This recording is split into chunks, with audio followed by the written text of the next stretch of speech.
Assalamualaikum warahmatullahi wabarakatuh. Kembali lagi bersama saya Resti Risalati Multazam dari PAI dengan NPM 19210032. Pada video kali ini saya akan menampilkan mengenai penjelasan RPP dari kelas 11 MA dan juga praktek mengajarnya. Silahkan menonton. Baik, langsung saja ke pemaparan yang pertama. Di sini saya akan memaparkan terlebih dahulu mengenai RPP atau Rencana Pelaksanaan Pembelajaran. Nah, di sini saya mengambil mata kuliah Al-Quran Hadis itu kelas 11 ya, di jenjang Madrasah Aliyah. Langsung saja. Nah, di sini ada sekolah, ada gambaran khusus mengenai RPP itu sendiri. Sekolahnya saya mengambil contoh dari MAN 1 Garut. Kemudian mata pelajarannya Al-Quran Hadis. Untuk kelasnya kelas 11 semester genap. Alokasi waktunya 2 kali 45 menit. Dan di sini saya mengambil pada pertemuan ke-9. Nah, adapun materi pokok pada RPP yang saya ambil ini adalah makanan yang halal dan baik. Adapun submaterinya ada 3, yaitu surat Al-Baqarah ayat 168 sampai 169. Kemudian yang kedua ada Quran surat Al-Baqarah ayat 172 sampai 173 dan hadis riwayat dari Abu Dawud. Nah, adapun kompetensi dasarnya yaitu 3.1, ini bisa dikatakan ranah pengetahuan gitu ya, dimana isinya itu memahami ayat-ayat Al-Quran dan hadis tentang makanan yang halal dan baik pada surat Al-Baqarah ayat 168 sampai 169 dan juga ayat 172 sampai 173 dan hadis riwayat Abu Daud. Kemudian ada 4.1 yang mana ini disebutnya adalah ranah keterampilan, yang mana di sini mempresentasikan isi dan kandungan ayat Al-Quran dan hadis tentang makanan yang halal dan baik pada surat Al-Baqarah ayat 168 sampai 169 dan ayat 172 sampai 173 dan tentunya dengan hadis riwayat dari Abu Dawud. Alat dan media pembelajarannya di sini saya memaparkan. Untuk alatnya itu kita menggunakan laptop, LCD dan proyektor. Kemudian untuk media pembelajarannya saya mengambil suatu gambar ya. Kemudian dibantu dengan PowerPoint untuk menyampaikan materinya. Kemudian untuk model pembelajarannya saya mengambil model problem based learning. Kemudian untuk sumber belajarnya saya mengambil 3 sumber. Yang pertama ada Mushaf Al-Quran beserta terjemahannya. Kemudian ada buku guru sebagai buku pegangan kita sebagai gurunya dan siswa sebagai buku pegangan siswa. Dan di sini kita bisa mengkorelasikan materi-materinya. Kemudian ada indikator pencapaian kompetensi. Di sini ada 3 poin. Yang pertama, membaca, menerjemahkan, memahami isi kandungan dan mengkomunikasikan dan mengamalkan materi tentang surat Al-Baqarah ayat 168 sampai 169. Nah, yang kedua, membaca, menerjemahkan dan memahami isi kandungan dan mengkomunikasikan dan mengamalkan materi tentang surat Al-Baqarah ayat 172 sampai 173. Nah, poin ketiganya yaitu membaca, menerjemahkan, memahami isi kandungan dan mengkomunikasikan serta mengamalkan materi tentang hadis riwayat Abu Dawud. Dan di sini indikatornya itu mencakup membaca, kemudian menerjemahkan, memahami isi kandungan, mengkomunikasikan dan mengamalkan materi yang ada di dalam kandungan surat-surat yang sudah tersedia gitu ya. Kemudian adapun untuk tujuan pembelajarannya yaitu yang pertama, peserta didik dapat mendemonstrasikan hafalan dari Quran surat Al-Baqarah ayat 169 169 dan juga ayat 172 sampai 173 dan juga dengan hadis dari riwayat Abu Dawud gitu ya, tentang makanan yang halal dan baik. Kemudian yang kedua, peserta didik dapat menyebutkan makna mufradat dari 3 ayat yang membahas mengenai makanan yang halal dan baik ya, yang tadi sudah dipaparkan. Kemudian untuk poin ketiganya, peserta didik dapat menganalisis kandungan dari Quran ketiga ayat tadi ya, yang berkenaan mengenai makanan yang halal dan baik. Kemudian yang terakhir, peserta didik dapat menunjukkan perilaku selektif terhadap makanan dan minuman yang halal dan baik. Nah, di sini kita masuk kepada kegiatan pembelajarannya ya. Di sini ada pendahuluan yang mana pertama kita mengucapkan salam dan menyapa peserta didik terlebih dahulu, kemudian berdoa, kemudian mengecek kehadiran peserta didik, kemudian menyiapkan kesiapan peserta didik dan memberikan motivasi kepada peserta didik dalam ketika memulai proses pembelajaran. Kemudian mereview materi sebelumnya. Nah, adapun kegiatan intinya yaitu di sini ada 5 kegiatan. Ada kegiatan literasi, yaitu guru menyampaikan materi tentang makanan yang halal dan baik. Kemudian peserta didik diberi motivasi dan panduan untuk melihat, membaca, menerjemahkan bacaan terkait materi surat Al-Baqarah ayat 168 sampai 169 dan ayat 172 sampai 173 dan hadis riwayat Abu Daud. Nah, untuk critical thinkingnya di sini guru memberikan kesempatan untuk mengidentifikasi sebanyak mungkin hal-hal yang belum dipahami. Baik itu pertanyaan ini harus berkaitan dengan makanan yang halal dan baik. Di sini guru memberikan ruang kepada siswa untuk bertanya bila mana ada materi yang dipaparkan oleh guru yang belum dipahami. Kemudian ada collaboration.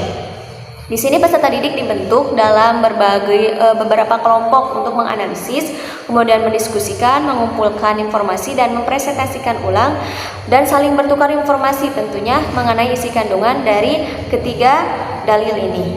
Kemudian yang selanjutnya ada communication, yaitu peserta didik mempresentasikan hasil kerja kelompok atau individu secara klasikal, kemudian meminta pendapat atas presentasi yang telah dilakukan kemudian ditanggapi kembali oleh kelompok lain. Nah, untuk yang terakhir ada clarity. Nah, di clarity ini guru dan peserta didik membuat kesimpulan gitu ya tentang hal-hal yang telah dipelajari terkait penjelasan mengenai isi teks yang didengar berkaitan dengan makanan yang halal dan baik. Nah, itu untuk kegiatan intinya. Nah, pada bagian penutup di sini guru dan peserta didik menyimpulkan materi, kemudian guru melakukan evaluasi pembelajaran, kemudian guru memberikan tugas, guru menyampaikan materi di pertemuan yang akan datang, kemudian doa dan terakhir salam. Nah, untuk penilaiannya penilaian terhadap materi ini dapat dilakukan sesuai kebutuhan guru, yaitu dari pengamatan sikap, teori pengetahuan yang didapat dari presentasi, unjuk kerja, atau hasil proyek dengan rubrik penilaian. Nah, jadi untuk penilaian saya mengambil 3 poin penilaian, yaitu dengan cara tes lisan, kemudian ada tes tulisan, dan yang terakhir ada tes perbuatan gitu ya. Nah, untuk tes lisan ini saya gunakan kepada indikator membaca gitu ya, membaca dan menerjemahkan gitu ya, menghafal-hafalan. Di sini saya akan menguji anak-anak itu seberapa kuat hafalan mereka gitu ya, seberapa tahu daya kuat mereka dalam hafalan. Nah, di sini saya akan menggunakan tes lisan gitu ya. Kemudian untuk tes tulisannya itu terkait mengenai materi gitu ya, dan juga seputar kandungan pokok atau isi kandungan yang ada di dalam ayat tersebut gitu. Nah, di sana saya akan menggunakan dengan tes tulisan ya. Nah, untuk tes perbuatannya di sini saya mengambil pada poin peserta didik dapat menunjukkan dan perilaku selektif terhadap makanan. Dan di sini saya akan mencoba melihat bagaimana peserta didik dapat menganalisis gitu ya, mana mana makanan yang baik, mana makanan yang tidak baik gitu ya, mana makanan yang halal dan mana makanan yang tidak halal. Dengan cara saya memberikan suatu permasalahan gitu ya. Di sini siswa mengidentifikasi gitu ya, menganalisis kira-kira makanan ini masuknya kemana nih, makanan ini apakah halal atau haram. Nah, ketika siswa mampu untuk membedakannya, maka di sana saya akan memberikan sebuah penilaian dan itu dalam bentuk tes perbuatan gitu ya. Nah, mungkin itu pemaparan RPP atau rencana pelaksanaan pembelajaran yang akan saya laksanakan untuk video pembelajaran selanjutnya, yaitu mengenai makanan yang halal dan baik. Baik, bismillahirrahmanirrahim. Assalamualaikum warahmatullahi wabarakatuh semuanya. Bagaimana kabar di hari ini anak-anak? Alhamdulillah, mudah-mudahan anak-anak semua senantiasa dalam keadaan sehat walafiatnya ya. Amin. Baik, sebelum kita masuk kepada proses pembelajaran, alangkah baiknya kita berdoa terlebih dahulu ya. Silakan ketua muridnya untuk memimpin doanya. Baik. Nah, sebelum Ibu masuk kepada proses pembelajaran, Ibu akan absensi terlebih dahulu siapa yang hadir dan tidak hadir pada hari ini. Coba silakan anak-anak semua lihat teman sebangkunya. Ada yang merasa kehilangan tidak? Oke, tidak ada. Baik, kalau tidak ada berarti kelas ini semuanya hadir. Oke, tepuk tangan ya. Semangat, bagus, dan tetap pertahankan untuk seperti ini ya. Baik, sebelum Ibu masuk kepada proses pembelajaran, silakan anak-anak untuk mengeluarkan buku tulisnya, persiapkan alat tulisnya juga, bukunya juga keluarkan, buku paket, dan juga tidak lupa Al-Qur'annya dikeluarkan. Oke, sudah semuanya? Baik, sudah siap untuk belajar? Siap, baik. Nah, sebelum Ibu masuk kepada materi, Ibu akan menguji dulu kalian kira-kira minggu kemarin kita belajar tentang apa? Iya, betul. Kemarin kita telah belajar mengenai hukum tajwid. Baik. Kemarin kita belajar tentang apa aja? Ada tiga, ada mad tabi'i, ada mad wajib, munfasil, dan ada mad jaiz muttasil. Baik, Ibu rasa anak-anak semua masih ingat dengan materi kemarin, tetap pertahankan ya untuk seperti ini. Baik, Ibu langsung masuk saja kepada materi untuk hari ini. Kita akan masuk kepada materi mengenai makanan dan minuman yang halal dan baik. Nah, nanti di tengah-tengah proses pelajaran Ibu akan memberikan tugas kepada kalian.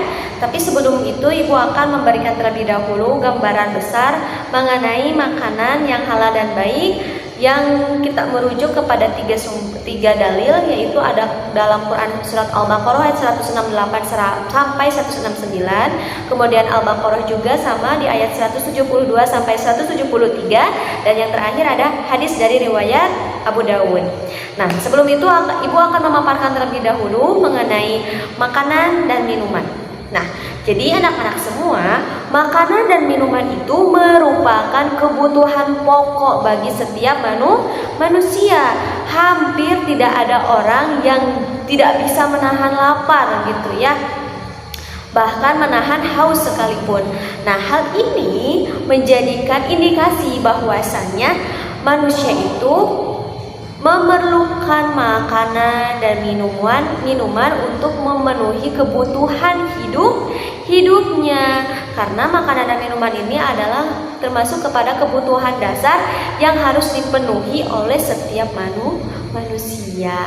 Nah, tapi anak-anak juga harus tahu bahwasannya di dalam makanan dan minuman itu Islam telah mengatur sedemikian rupa. Ada yang dikategorikan sebagai makanan dan minuman yang halal dan baik, ada juga makanan dan minuman yang tidak halal atau haram. Nah, kita harus mengetahui hal itu, oke? Nah, anak-anak perlu kita ketahui bahwasannya di dalam Islam segala sesuatu itu sudah ada aturan-aturannya, termasuk dalam memilih makanan dan minuman. Itu harus ada ketentuan-ketentuannya gitu ya. Nah, dalam ajaran Islam mengkonsumsi makanan dan minuman itu diatur secara detail sebagaimana di dalam Quran dan hadis. Nah, di sini ada 3 ya.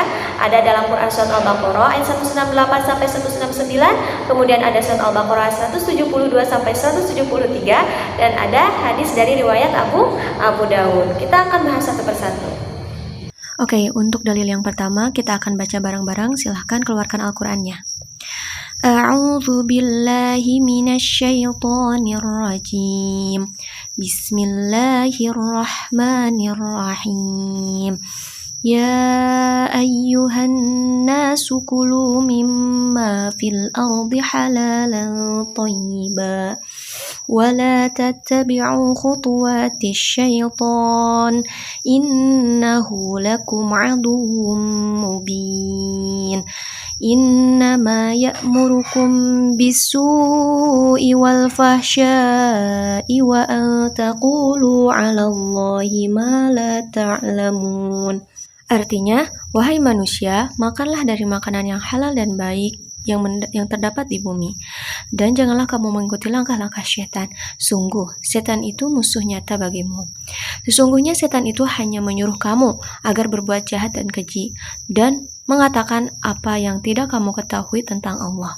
Nah, isi kandungan dari Quran Surat Al-Baqarah ayat 168 sampai 169 itu, yang pertama, dalam Quran Surat Al-Baqarah ayat 169 ini menjelaskan bahwasannya Allah Subhanahu wa taala menyuruh kepada manusia secara umum gitu ya, untuk mengkonsumsi makanan dan minuman yang halal dan baik. Makanan dan minuman yang halal adalah makanan yang diperbolehkan oleh agama, baik dari segi zatnya maupun segi hakikatnya gitu ya. Sebagai lawannya ada makanan yang diharamkan ya oleh ajaran Islam, yaitu makanan yang haram dari segi zatnya dan juga hakikatnya. Seperti apa? Seperti daging babi, darah, bangkai, dan lain-lain. Sedangkan pada ayat ke-169 di sini Allah menjelaskan bahwasanya setan itu selalu menyuruh manusia untuk melakukan kejahatan. Jadi di sini kita harus waspada kata Allah gitu ya. Serta kita juga harus menghindari perbuatan keji dan mungkar. Setidaknya setan itu akan menggoda kita dari segi apapun, termasuk dalam ketika kita ingin mengkonsumsi makanan gitu ya. Setan selalu saja bagaimana caranya supaya kita tidak menaati perintah Allah. Maka dari itu, setan menggelicirkan kita dengan menyuruh kita untuk memakan makanan yang haram. Nah, waspadai. Maka dari itu, kita harus tahu mana makanan yang halal, mana makanan yang haram, baik dari segi zat, proses, dan cara memperolehnya. Nah, itu untuk gambaran umum ya mengenai kandungan dari Quran Surat Al-Baqarah 168 sampai 169. Nah, yang kedua kita masuk kepada Quran Surat Al-Baqarah ayat 172 sampai 173. Kita baca bareng-bareng untuk ayatnya. Bismillahirrahmanirrahim. Ya ayyuhalladzina amanu kulu min thayyibati ma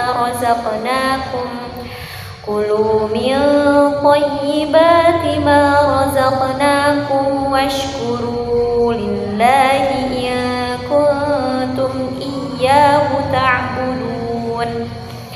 Innama harrama 'alaikumul maytata wad-dama wa lahmal khinziri wa ma uhilla bihi li ghairillah faman ittara ghaira baghin wala 'adin fala ithma 'alaihi innallaha ghafurur rahim.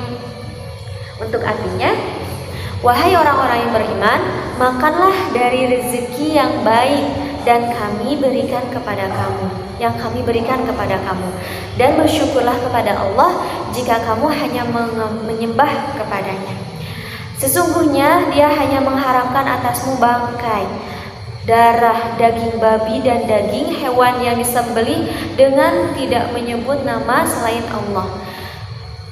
Sesungguhnya Dia hanya mengharamkan atas kamu bangkai, darah, daging babi, dan daging hewan yang disembelih dengan menyebut nama selain Allah.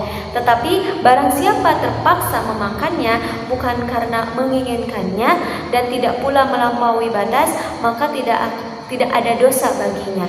Sesungguhnya Allah Maha Pengampun dan Maha Penyayang. Nah, di sini kita lebih spesifik ya mengetahuinya. Kalau tadi itu gambaran umum kepada manusia, ya ayyuhan nasu.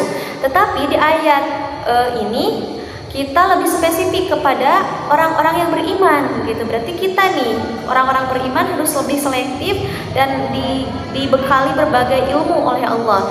Nah, salah satunya apa? Di dalam Quran surat Al-Baqarah ayat 172, Allah Subhanahu wa taala memerintahkan kepada kita untuk mengkonsumsi makanan yang baik sebagaimana yang telah dijelaskan gitu ya. Akan tetapi di dalam ayat ini Allah secara khusus menyerukan kepada orang-orang yang beriman. Kemudian Allah juga menyuruh orang-orang yang beriman agar selalu bersyukur kepada nikmat Allah jika mereka memang benar-benar beribadah dan menghambakan dirinya hanya kepada Allah. Nah, jadi di sini ditegaskan bahwasanya orang-orang beriman harus diperintahkan oleh Allah untuk lebih waspada dalam memilih dan memilah makanan, dan tentunya harus memakan dan mengkonsumsi makanan yang halal gitu ya. Di sini juga kita diperintahkan oleh Allah untuk selalu bersyukuri atas nikmat makanan gitu ya, salah satunya makanan dan minuman yang telah Allah kasih kepada kita gitu. Nah, pada ayat ke-173 Allah Subhanahu wa taala menjelaskan jenis-jenis makanan yang diharamkan. Ini lebih spesifik lagi gitu ya. Kita lebih tahu nih bahwasannya makanan yang haram itu seperti apa. Di dalam Al-Qur'an ini jelaskan ada bangkai, ada darah, ada daging babi, kemudian ada binatang yang disembelih bukan karena Allah. Nah, maka dari itu ketika kita ingin ingin menyembelih suatu hewan, kita disunahkan untuk membaca basmalah terlebih dahulu. Seperti itu. Nah, Ibu akan memberikan atau membagi kelompok dulu kepada kalian ya. Kita akan bagi kelompok kepada 5 kelompok saja ya. Nah, jadi Ibu tugaskan kepada KM untuk membagi kelompok menjadi 5 kelompok ya. Nah, nanti kalau sudah dibagi kelompoknya, Ibu akan kasih kalian sebuah problem atau sebuah permasalahan. Ibu sudah punya lembar kerjanya. Di sini terdapat ada gambar ya yang harus kalian perhatikan. Kemudian di bawahnya juga ada tugas gitu ya. Yang pertama kalian harus menuliskan ayat yang tertera dalam tugas ini, kemudian menerjemahkannya, kemudian menggali isi kandungannya, dan di sini ada gambar yang harus kalian identifikasi. Kira-kira ini termasuk makanan yang halal atau yang haram gitu ya. Nah, Ibu akan kasih kalian tugas seperti ini. Kalian diskusikan secara bersama-sama. Ibu kasih 20 menit untuk mendiskusikannya. Oke, sudah 20 menit kita berjalan. Silahkan untuk mempresentasikan hasil diskusinya tiap-tiap kelompok. Baik, terima kasih kepada kelompok yang telah mendiskusikan semua tugas yang Ibu kasih kepada kalian. Kalian hebat, kalian sudah mampu menyeleksi gitu ya, membedakan mana yang makanan yang halal dan mana makanan yang haram. Karena waktunya sudah mau berakhir 5 menit, kita akan simpulkan bersama-sama pembahasan pada hari ini mengenai makanan dan minuman yang halal. Jadi Allah Subhanahu wa taala menganjurkan kepada orang-orang beriman gitu ya agar memakan makanan yang halal dan baik gitu ya, sesuai yang sudah ditentukan oleh Al-Qur'an gitu ya dan hadis. Kemudian yang kedua, kita sebagai manusia harus senantiasa bersyukur atas nikmat yang telah Allah berikan kepada kita gitu ya. Kemudian kita juga harus selektif dalam memilih dan memilah makanan gitu ya, tentunya dalam makanan yang halal dan baik, dan dalam proses memperolehnya dan juga proses mengolahnya. Karena kendati demikian, kenapa Allah memberikan gambaran seperti ini, harus seperti itu, harus seperti itu? Karena itu untuk kemaslahatan kita semua. Allah tidak semata-mata menurunkan suatu perintah kecuali di dalamnya terdapat banyak sekali kemaslahatan yang akan kita terima gitu ya. Dan tentunya segala sesuatu itu adalah senantiasa satu-satunya adalah untuk beribadah kepada Allah dan untuk meningkatkan ibadah kita kepada Allah. Dan tentunya teman-teman harus tahu bahwasanya dalam memakan makanan itu kita selain menyehatkan tubuh, tetapi hati juga akan ikut terbantu gitu ya. Contohnya ketika kita makan makanan yang dihasilkan dari cara memperoleh yang baik, kemudian yang halal, maka masuk ke dalam dirinya pun akan baik gitu ya. Beda halnya dengan kita memakan makanan yang contohnya diperoleh dengan cara yang tidak halal gitu ya, kemudian zatnya pun sudah tentu diharamkan, itu akan berpotensi mempengaruhi pada tubuh kita dan pada keimanan kita juga gitu ya.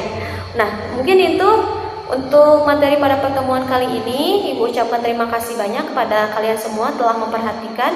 Nah, untuk minggu depan Ibu ada tugas ya. Silakan kalian isi apa itu teh, latihan ya, latihan di buku paket. Nanti minggu depan kumpulkan ke Ibu, ke meja Ibu. Nah, untuk materi selanjutnya kita akan membahas mengenai tajwid kembali ya, persiapkan. Mungkin itu yang dapat Ibu sampaikan untuk hari ini. Mari kita tutup dengan membaca hamdalah bersama-sama. Alhamdulillahirabbil alamin. Sekian dari Ibu, mohon maaf bila banyak kesalahan. Assalamualaikum warahmatullahi wabarakatuh.